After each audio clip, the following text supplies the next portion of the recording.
தேமுதிக தொடர் பிடிவாதம், அதே தவறை மீண்டும் செய்யுமா அதிமுக? நாடாளுமன்ற தேர்தல் தேதி அறிவிக்க இன்னும் சில நாட்களே இருக்கு அப்படின்னு நம்ம சொல்லலாம். அதுக்கு முன்னாடியே கூட்டணி பேச்சுவார்த்தை, தொகுதி பங்கீடு அப்படின்னு அரசியல் கட்சிகள் எல்லாமே ரொம்ப பரபரப்பாக இயங்கிட்டு இருக்காங்க.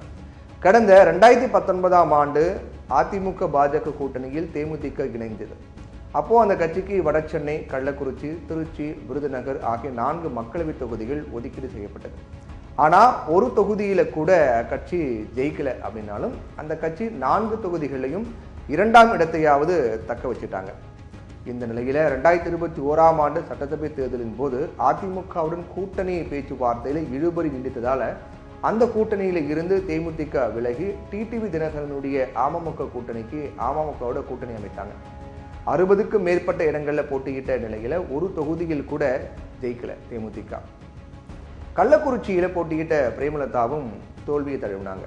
இந்த நிலையில 2024ஆம் ஆண்டு நாடாளுமன்ற தேர்தலுக்கான தொகுதி பங்கீட்டு பேச்சுவார்த்தைகள் நடந்துட்டு வருது. அந்த வகையில அதிமுகவோட பாமகவும் தேமுதிகவும் கூட்டணி பேச்சுவார்த்தையில ஈடுபட்டு வரதா சொல்லப்படுது. இன்ன வரைக்கும் உறுதியாகல. அதிமுகவோட பாமக தேமுதிக கூட்டணி பேச்சுவார்த்தையாகவே போயிட்டு இருக்கு, இன்னும் உறுதி செய்யப்படலை. தேமுதிகவின் செயற்குழு கூட்டத்தில் 14 மக்களவை தொகுதி பிளஸ் ஒரு ராஜ்யசபா தொகுதியை யார் கொடுக்குறாங்களோ அவங்களோட கூட்டணி அப்படின்னு பிரேமலதா விஜயகாந்த் அறிவிச்சாங்க. இது தொண்டர்களுடைய முடிவு அப்படின்னும் சொல்லிட்டாங்க. அதுக்கப்புறம் அடுத்த நாளே தன்னுடைய நிலைப்பாட்டின மாற்றத்தை கொண்டு வந்த நிலைப்பாட்டை கொஞ்சம் மாற்றிக்கிட்டாங்க. இது கட்சியினர் நிலைப்பாடு தான், தலைமை அவ்வாறு எதிர்பார்க்கவில்லை அப்படின்னு தெரிவித்தாங்க. அப்புறம் அதிமுகவுடன் பேச்சுவார்த்தை நடந்தபோது 7 மக்களவை தொகுதிகள் ஒதுக்கீடு செய்ய ஒப்புக்கொள்ளப்பட்டது. ஆனால் அதிமுக பிளஸ் தேமுதிக கூட்டணி அமைவதில் சிக்கல் எழுந்திருக்கு. அதாவது பிரேமலதா 7 மக்களவை தொகுதிகளோட ஒரு மாநிலங்களவை தொகுதியும் பிடிவாதமாக கேட்குறாங்களாம். அதுபோல பாமகவும் ஒரு மாநிலங்களவை தொகுதியும் கேட்பதாக சொல்லப்படுது. இவங்களில் யாருக்கு கொடுக்கலாம், யாருக்கு மாநிலங்களவை தொகுதியை கொடுப்பது அப்படிங்கிற ஆலோசனையின் போது தான் தேமுதிக கிட்ட அதிமுக நிர்வாகிகள் நடத்திய பேச்சுவார்த்தையில சட்டசபையில் எம்எல்ஏக்களின் பலத்தை வைத்துதான் ராஜ்யசபா அப்படிங்கிறது உங்களுக்கே தெரியும். எவ்வளவு எம்எல்ஏக்கள் இருக்காங்களோ அதுக்கேற்ற மாதிரி தான் ராஜ்யசபா உறுப்பினர் பதவி கிடைக்கும் அப்படின்னு உங்களுக்கே தெரியும். அப்படி பார்த்தா எங்களுக்கு சட்டசபையில 62 எம்எல்ஏக்கள் இருக்காங்க. 34 எம்எல்ஏக்களுக்கு ஒரு ராஜ்யசபா வீதம், ஒரு சீட்டு தான் எங்களுக்கு கிடைக்கும்.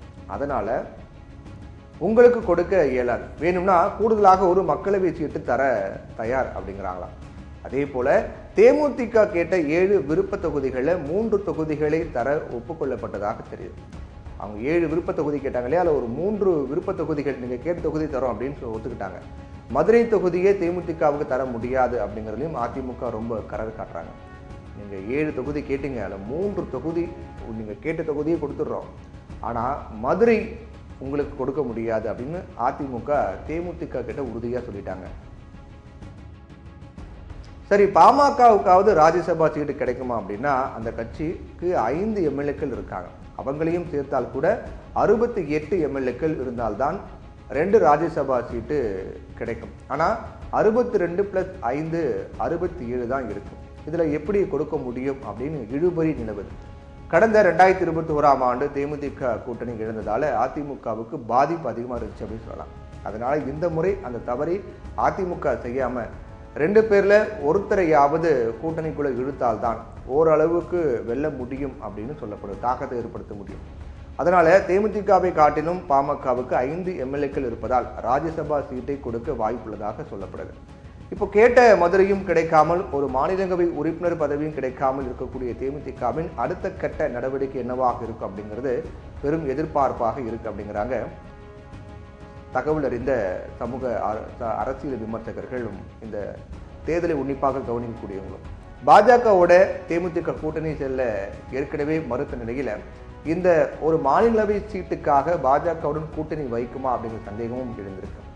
ஏன்னா கூட்டணி முடிவு பொறுத்த வரைக்கும் எதுவும் நிலை கிடையாது. இன்னைக்கு கூட்டணி, இன்னைக்கு நண்பர்கள், நாளை எதிரிகள் அப்படிங்கிற மாதிரி இன்னைக்கு கூட்டணி வைப்பாங்க, நாளைக்கு பிரிஞ்சுப்பாங்க. ஒவ்வொரு கட்சியும் பிரதானமாக எதிர்பார்க்கறது தங்களுக்கான ஆதாயம் தான். தங்களுக்கு எத்தனை சீட்டு கிடைக்கும், தங்களுக்கு எத்தனை ராஜ்யசபா சீட்டு கிடைக்கும், எந்தெந்த தொகுதி நமக்கு சாதகமாக கிடைக்கும், நம்ம எப்படி ஜெயிக்க முடியுமா ஜெயிக்க முடியாதா அப்படிங்கிற மாதிரி முழுக்க ஒரு கள ஆய்வு பண்ணி அதுக்கு ஏற்ற வகையில் சீட்டு கேட்டு அது கிடைக்கும் அப்படிங்கிற பட்சத்தில் அது உறுதியாகும் போது தான் கூட்டணி சேருவாங்க. அந்த வகையில் தேமுதிகவின் நிலைப்பாடு என்ன? ஏன்னா போன 2021 சட்டமன்ற தேர்தலில் கூட பார்த்தீங்கன்னா கடைசி வரைக்கும் இழுபறி தான். திமுகவோட கூட்டணியா, அதிமுகவோட கூட்டணியா, பாஜகவோட கூட்டணி இப்படிங்கிற மாதிரி ஃபுல்லாக ஒரு முரண்பாடாகவே போயிட்டு இருந்தது.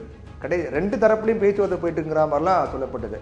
திமுகவோடையும் கூட்டணி பேச்சுவார்த்தை போயிட்டு இருக்கு, அதே சமயத்தில் அதே நேரத்தில் அதிமுக கூட்டணி பேச்சுவார்த்தை போயிட்டு இருக்குங்கிற மாதிரிலாம் நிறைய தகவலாக சொன்னாங்க. ஆனால் கடைசி வரைக்கும் ஏற்பட்ட அந்த இழுபறி காரணமாக யாரோடும் கூட்டணி வைக்காம டிடிவி தினகரன் கூட தேமுதிக கூட்டணி வச்சாங்க. அதனால் டிடிவி தினகரனும் பெரிய தாக்கத்தை ஏற்படுத்தலை, அதிமுகவும் பெரிய தாக்கத்தை ஏற்படுத்தலை. ஒருவேளை தேமுதிக அதிமுகவோட கூட்டணி வைத்திருந்தால் ஓரளவு தாக்கத்தை ஏற்படுத்தியிருக்க முடியும் அப்படிங்கிற மாதிரிலாம் சொல்லப்படுது. அந்த தவிர அதிமுக அப்போ தேமுதிக அவங்க விட்டுட்டாங்க. அதே போல் இப்பவும் விடாமல் தக்க வச்சுப்பாங்களா இல்லை என்ன நடக்கும் அப்படிங்கிறத நாம் பொறுத்துன்னு தான் பார்க்கணும்.